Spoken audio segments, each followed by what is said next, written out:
Secure Digital Life. Today takes on a sort of, I don't know, more serious tone, trying to talk with people that actually do things that really dramatically matter in the world. So stay tuned, because we're going to talk to Congressman Jim Langevin, who's one of the cyber leaders in Washington, D.C. Hang in there.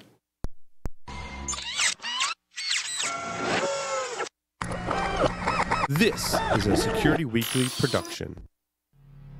Welcome to Secure Digital Life.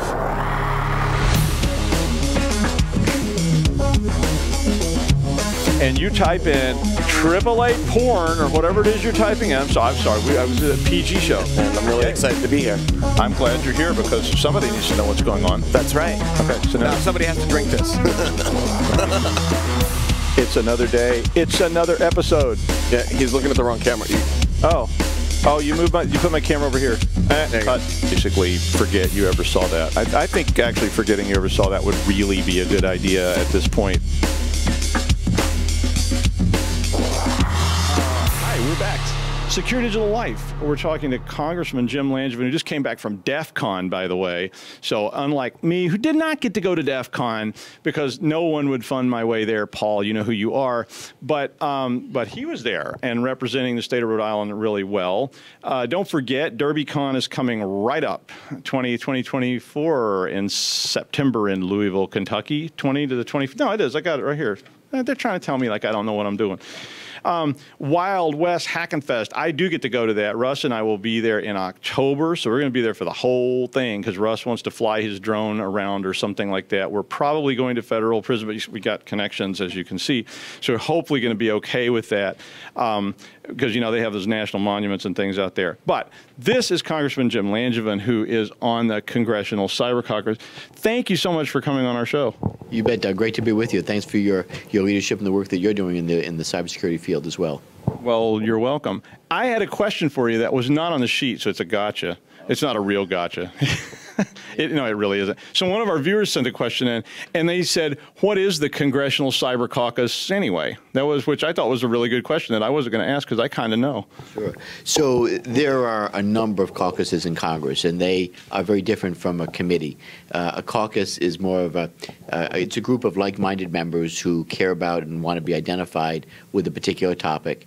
And I've created several caucuses, and including the Cybersecurity Caucus, and it's a way for us to educate members and staff on a particular topic. So I created, for example, the Disabilities Caucus and the Olympic and Paralympic Caucus, the Submarine Caucus, and also, of course, the Cybersecurity Caucus that I still both co-founded with Mike McCall, Republican Congressman from Texas, and we both co-founded and co-chair the Cybersecurity Caucus. So it's been a great venue for bringing in guest speakers and subject matter experts to educate members and staff about cybersecurity. Well, that's really cool. I mean, I saw that when I first moved to Rhode Island. I saw that you were involved in some things like that, and that was a long time ago, actually. But it's really been impressive that we've been kind of getting to lead the way on those kind of things. What do you think that we need to be doing? I mean, like, what at the federal level? What do they really should they do like next? So the most important piece of cybersecurity legislation to pass the Congress in the last decade was CISA, the Cybersecurity Information Sharing Act of 2015. And the goal of CISA was to facilitate information sharing business to business as well as government to business and business to government. So bring down the legal barriers that had existed previously to allowing information sharing that will hopefully broadly inoculate people once we become aware of threat signatures, malware, and that we want to rapidly share that information. Now, we've got a lot of work to do to enhance that and make sure that it's being used in a robust way. We're not there yet, but we're getting there. So the next thing we need to do, again, better facilitate information sharing, make sure that we get that robustly working operationally. But the other two things that I would say we most especially need to do in Congress, we need to reform ourselves in terms of the oversight of the issue of cybersecurity. The problem that we have right now is there are some 80 committees or subcommittees that have jurisdiction in some way or another over cybersecurity. That is just way too many committees and subcommittees. You wonder why it takes so long to get anything done on cyber, get legislation through the Congress. That's a primary impediment. So that's number one. The other thing that we need to do, I believe that we need somebody in the executive branch who's really in charge of cybersecurity, that has both the policy and budgetary authority to reach across government and compel departments and agencies to do what they need to do to close their cyber vulnerabilities or upgrade their equipment. And where there's a direct area where someone knows that an agency isn't doing enough in securing their network, there's got to be someone that can compel them to act quickly. Case in point, the OPM hack that everybody's probably familiar with right now who's watching. There's an agency who didn't appreciate the value of the data that they were charged with protecting. They had an old legacy system, and it's both expensive and difficult to maintain and operate, and hence China basically ate our lunch on that, and they got just reams of valuable data. So right now, there's nobody in charge. We do have the Department of Homeland Security that is tasked with the responsibility of being the primary agency that is charged with protecting the .gov network. But even the Secretary of Homeland Security doesn't really have that authority to compel departments and agencies, nor does the cybersecurity coordinator, who's just basically a convener and an advisor. So I've introduced the Cyberspace Executive Authorities Act now for the last several years, and it would put somebody in charge, a Senate-confirmed position that would have that policy and budgetary. It's similar to the drug czar or the national trade representative. It could be me. So you're watching. So just keep that in mind out there when you're thinking about that. Like who's going to be coming for you. But that's it's great. I mean, I'm glad to hear that kind of stuff is going on. Do you think, so in that light, do you think that the cities and the states and the towns are actually really ready for a big cyber event, even if it wasn't necessarily malicious? I mean, I did an exercise a few years ago that involved a sunspot, or not a sunspot. Sorry, that's an old one. A solar flare. So it was like a solar flare that was going to strike the northeast of the United States, and we were just trying to figure out a way to deal with that in context with the Guard and all these people, and it was just, I'd never even thought about it, and once I saw the science on it, I kind of got really scared. And so I am concerned about both federal, state, and local preparedness. The first thing we need to recognize that cybersecurity is never a problem that we're going to solve. It's more of a problem to be managed. And certainly the federal government, the states, and the municipalities need to do things to buy down their risk, if you will, and get it down to something that's more manageable than it is today. I mean, the interesting thing about how the federal, state, and the local governments are organized is that it allows us to experiment with things and see what works and what doesn't work. I've been very pleased with how the state of Rhode Island has been very proactive on cybersecurity. So starting out with the cyber disruption team that later became the cybersecurity task force. So there you have the state, the National Guard, colleges, universities, state police, and EMA all working together to identify our key critical infrastructure or state assets that are cyber dependent, and looking at how to harden those vulnerabilities and those critical assets, developing a resiliency plan to recover in the event that something does go south and we get hit. So that's good. That we've also have the governor's been very proactive. Governor Raimondo created the cybersecurity commission that Scott DePasquale who chaired that, and you were part of that, and others. Yeah, sure. And then the Governor Raimondo has appointed the first ever cybersecurity advisor to the state. So I'm very pleased with the direction we need to go there, and we need to continue to do more. And I want to see certainly whatever federal resources that are available to be brought to bear to assist states wherever possible. Well, I was talking about some of this yesterday on the show, and I know this is something that's a little bit. I saw you at the Navy. We had that Navy thing not too long ago, and I know you feel strongly about it, and I do too. And one of the things we were talking about on Hack Naked News yesterday was about hacking back. about attack, and this was an old school thing. So some of you are old school, and I know in my day, back when we had coal-fired computers and all those things, it wasn't uncommon to just fire shots back at people who were attacking you, and there was no real legislation around in the early 80s, and even after the CFAA got passed in 86, it wasn't just like a clear exactly how that applied because the cases hadn't worked their way through the courts and whatever. So what do you think about that? So a company or whatever decides, look, these people keep hitting us, we're just going to go take them out. We hired a couple of really hardcore people from DEF CON, and they're just going to take these guys out. Yeah, I'm sure that in theory feels good, and they hit us, we're gonna hit them back. But I want to be very clear that I am firmly opposed to hacking back. Right now, it's illegal, and for a good reason. That it could potentially set off a series of unintended consequences. It's equivalent to vigilante justice, if you will. And so, as much as it might feel good, you don't know what the unintended consequences would be, and that it may set off a series of domino effects that you cannot pull back from. That set off a cascade of things that happen that could be very bad. I mean, case in point, you think of how tensions are running very high right now between the United States and North Korea. You're talking about a rogue nation. You've got a young, untested, unproven leader who is making all kinds of threats, and they have nuclear weapons and a very strong military. Could you imagine that if some business or individual felt that it was the North Koreans that attacked their business or their home computer, and they decided, well, I'm going to show them.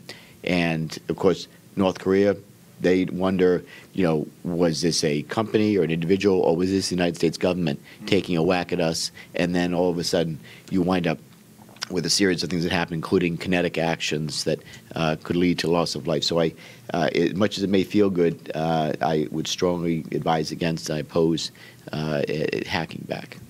And here I think that this is where it's the federal government's job to step in, do the right thing in terms of investigations and indictments, and do everything that's necessary to hold people accountable. And we need to be more proactive, especially on the sanctions front or indictments front. But there's a time and a place for who should be the appropriate entity to make those trade-offs and those judgments. In this case, it should be the government.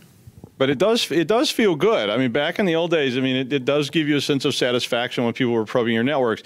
Today, you can't do those things. It's ill-advised. It's going to violate your cyber insurance policy. You're going to have all kinds of problems. Not to mention, people coming to arrest you and or starting World War III. I want to tell you a term that I heard the congressman say: kinetic events, which I had never heard this term until I was dealing with the military, and I didn't. The first time I heard it, I didn't know what it meant. I mean, I understand kinetic energy because being a science person, I was like, okay, what would that mean? And I asked one of the years ago, I asked one of the military, I said, what is a kinetic event? And he was like, oh, that's when things go boom. And I was like, oh, that kind of kinetic. Oh yeah, now I get it. And I was like, oh, that would be bad, because some of us, especially people in the tech side, often have difficulty crossing that virtual barrier into the resultant actions. That this is just a game. It's just hacking back, and that people don't often think of the consequences and how that might expand into kinetic events, which can really be ugly. We can't assume that because someone has hacked us and we hack them back, that entity that was then hacked back, that they would only result in a computer response. It could very well cascade over into a physical response using missiles or bombs or some type of other, again, kinetic action that could get out of control very quickly. And that's just no fun at all.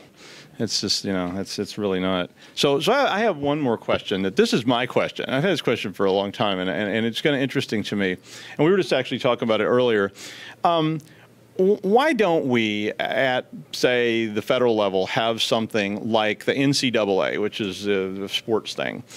And I was never very good at sports. Like I tried to play baseball once, and I got hit in the face with the baseball, and it didn't go well. And and my dad's like, what's the matter with you? But I'm a good programmer.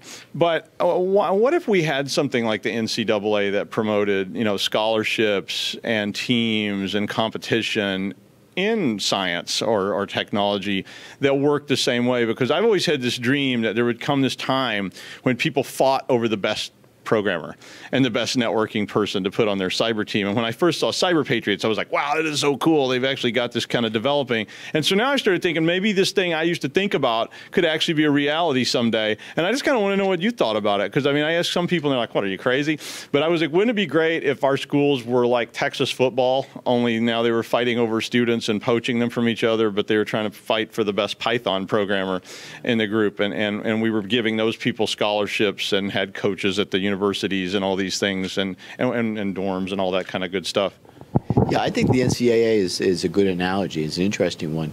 Not that I give much thought, but for what I understand, the NCAA came about because President Roosevelt, Teddy Roosevelt, had asked colleges, universities to reform their rules and their conduct in the intercollegiate activity space, and that kind of rule-making with, as I understand it, Harvard, Yale, and NYU got together and wound up forming the NCAA, and so certainly that's an interesting model, and certainly could lead to something more. I definitely think that we need more competitions at the college and at even the elementary and junior high and high school level.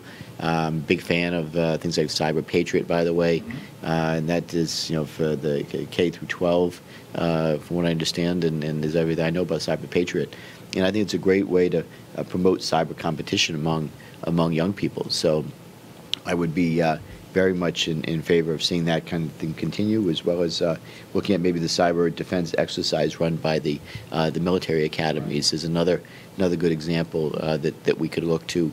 So we are woefully under-resourced, as you well know, in the cybersecurity field in terms of the number of people that we need to go into these jobs. There's some 250,000 jobs right now in the cybersecurity field that go unfilled. So it's a field where there's 0% unemployment. And although we're doing more at the collegiate level to train people in cybersecurity, and thank you, by the way, for the work that you're doing in that space to prepare the next generation, I also want to see us push down to even the younger ages and start drawing on the talents of these digital natives that are growing up with technology that you and I we'll probably never have those kind of skills that these young kids have. Is just intuitive. It comes to them. I'm very pleased with what the state has been doing. Applaud Governor Raimondo in making coding available at every high school in the state. We need to do more in pushing that down to even the younger ages. Yeah, I mean, I know that Cyber Patriot, I went to the Cyber Patriot banquet this year in Rhode Island, and Rhode Island went, if you don't know, Rhode Island went from having like no teams. This was maybe 5 or 6 years ago. And when we first heard about it, and this year they had 53 teams that were competing, and some of those kids were really, really young. I mean, they were like, I was like, wow, how old are they? Wait, no, because I literally wasn't sure, because I actually kind of made one of my great gaffes where the little guy walked up to the table, and I was like, wow, do you hope to be a programmer when you grow up? The kid's like, I'm 12. And he's like, our team won. I was like, oh, who? And he's like, I'm coming for you. I was like, oh, no, leave me alone. But I think that stuff is growing, and that kind of endeavor, which came from the Air Force, has really started to create this kind of competition. As you see the capture the flags at DEF CON and all the different competitions they had at DEF CON, I think we're not that far away from having leagues and saying we won the Northeast Division or whatever, like NCAA teams, and that would be awesome to see something like that. I think it would be really, really cool. Yeah, I completely agree. I think it'd be a wonderful thing for young people to have those kind of a structure and the kind of rules of the road for enhancing our young people's skills in this area. And certainly, those kind of things also help to reinforce that there are peer groups. that there are other people like you out there, that you're not alone, that just because you didn't catch the baseball, hit you in the face instead, but you're a pretty good programmer, you actually have some other people out there that also couldn't catch the baseball but were pretty good programmers. Well, I want to thank Congressman Jim Langevin for being here, because he's really great to do this and put up with all of our nonsense. And obviously he has a lot of great insights, and we're fortunate to have him up there in Washington looking out for cyber, wherever you're from. But in Rhode Island, we have this wonderful guy up there in Washington. We're looking and working for cybersecurity. So thanks. I hope the eclipse didn't get you. This is after the eclipse, even though we're filming it before the eclipse. So if the eclipse got you, well, you're not watching, and I guess it's like Mad Max out there by now, but maybe you'll see this flickering on a Coke machine somewhere in the great wasteland. Thanks for joining us. We'll see you next time on Secure Digital Life.